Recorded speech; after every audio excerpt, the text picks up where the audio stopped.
After my experience and subsequent unnerving discovery firing their weaponry the prior day, I had decided to learn more about Kafel biology and the history of their warfare in order to better adapt human advancements to them.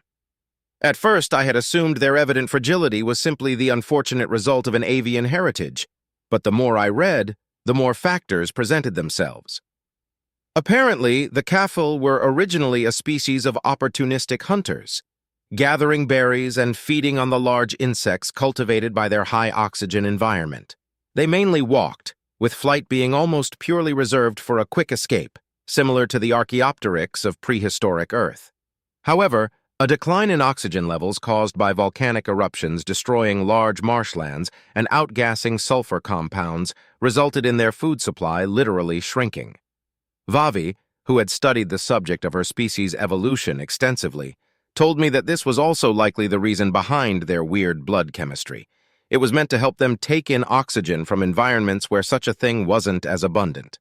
The extinction of their most prolific predators caused by this volcanic event left little use for the clumsy flight practiced by the proto-Kafel, causing that feature to recede entirely. However, the need to gather ever sparser and harder to find food resulted in their photographic memory and larger brains.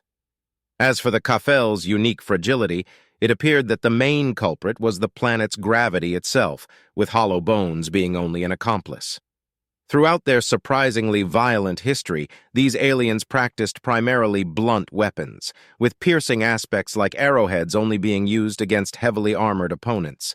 Interestingly enough, because the natives' avian bone build allowed for blood to be stored within them, they could afford to lose a lot more of it than a human before suffering incapacitation. This, combined with the pierce-mitigating weave of scales covering their necks, legs, and torsos, made weapons designed for piercing simply inefficient.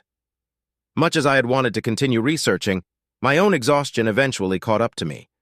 Soon enough, the mere act of reading a text became a war against my own eyelids, and it was upon the battlefield of my kitchen table that sleep finally claimed victory, dragging me under into unconsciousness. "Andrew? Andrew? Wake up!" The distant sound of Vavi's melodic voice calling out from the ether and growing louder upon each repetition steadily roused me from slumber to find myself face down upon a page of the book I'd been reading prior to falling asleep. Squinting up at the female Kafel stood next to me, I noticed the look of concern on her face quickly subsiding beneath a more professional veneer. "Sorry to interrupt your studies," she chirped with light amusement, her English noticeably having improved in the past few days. "But you were not answering the door and we worried. That book looked like it was cozy. What is it?" "Blood and Feathers, A History of Warfare." I yawned, turning the now lightly drooled-on book to its cover and holding it up for Vavi to see. "I figured if I understood how Kafel fought wars, I'd be better equipped to help you guys win this one." "Equipped," she repeated back at me with quizzical headshake, clearly not understanding the word. Hefting to my feet with a groan of lament for the new pain in my back resulting from the orthodox sleeping position in which I'd left myself, I cleared my throat and replied, "The word has more than one meaning. What I meant by it was prepared." "Got it," Vavi tweeted happily. "I hope you are. Equipped to help us out today?" "Always." Gingerly smoothing back my rebellious mane, I followed my Kafel attendant out the door and there reunited with my actual translator. "Ah, there you are," he began nonchalantly, picking at his claws in a gesture that reminded me of some people I used to work with back on Earth. "I hope you're ready to make the rounds. Our techs are beginning to grow anxious." First on my itinerary for the day was to aid the aerospace department. Upon my arrival at the large and somewhat messy aeronautics lab, head engineer Dr. Ekleb rushed to greet me as his usual pleasant self. Apparently, they were working on new combat jet prototypes based upon blueprints acquired from the Destiny's computer and needed my help to adjust the designs for their planet's gravity. I, of course, was more than happy to oblige. Much as I enjoyed working with the other departments, it was in many ways relaxing to spend a few hours properly within my element.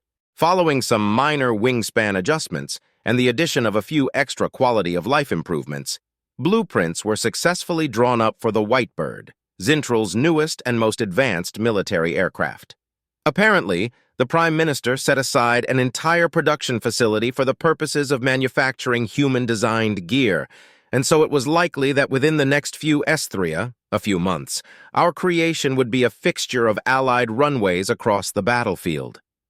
"I must say," Ekleb chirped, regarding me with polite yet burning excitement, "these designs are beyond my greatest imaginings. The nation of Zintril owes you, human, and if we ever get the chance to meet the rest of your kind, I'd love to offer them my thanks as well." Another thing discussed between us was what role I might be playing in their industry moving forward.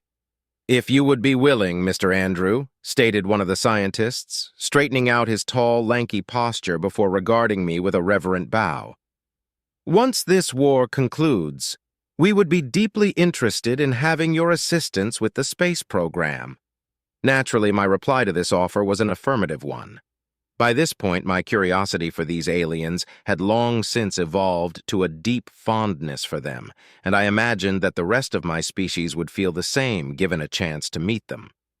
The cosmic fortune of my landing here held another benefit for the Kafel of Zintril, in that my existence guaranteed their space program funding for decades, if not centuries to come. Human?" began anew the same figure from moments prior, taking respite from his welding work to regard me with a curious expression.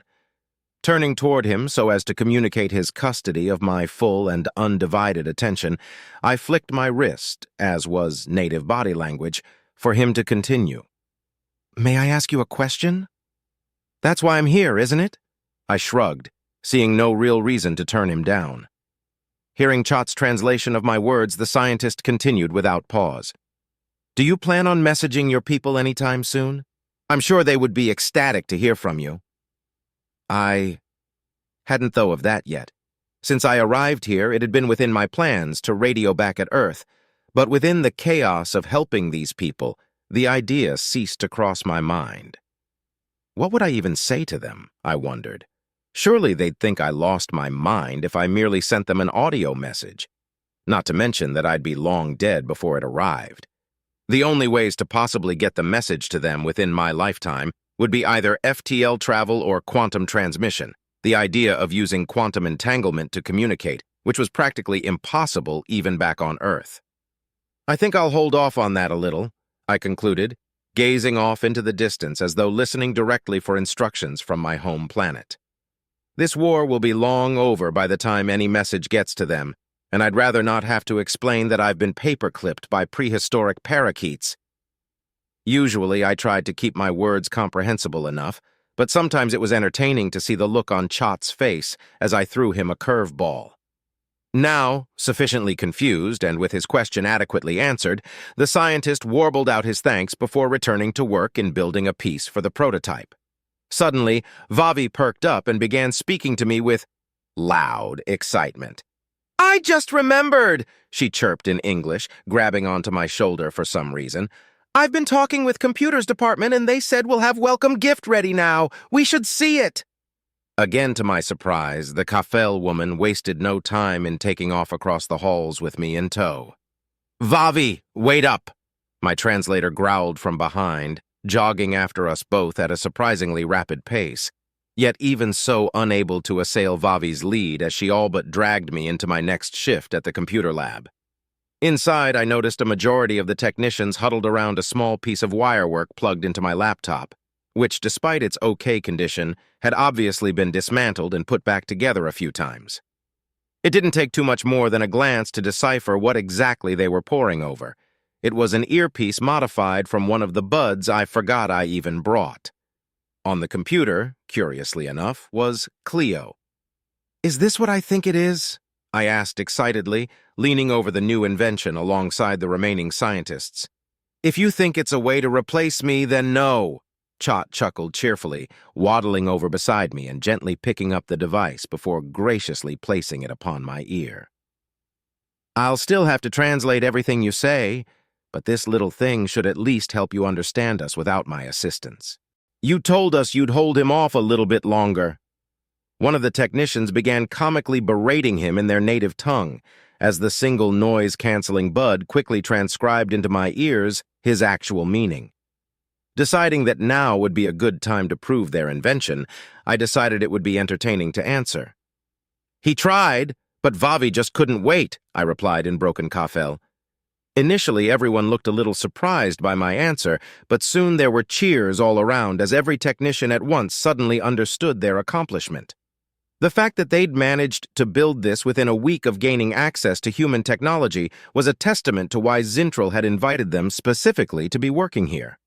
"Now that you can understand us better," the head technician sang, his throat still residually clicking with mirth, "everyone here can really get to work.